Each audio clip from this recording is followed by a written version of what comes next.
How to edit infographics in CapCut. First of all, open up CapCut. Now click on Create Project. From the top, you want to click on Stickers. Now locate the one that says Charts. Go ahead and click on this. This one is available in the free version as well.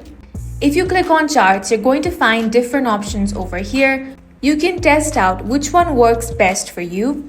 There are different options such as line charts and pie charts like these. For this video, I'm going to select a bar chart. Once you have selected your preferred option, you simply want to fill up the data from here. Once that is done, click on the option of Add to Timeline. Now you can simply complete rest of the editing methods.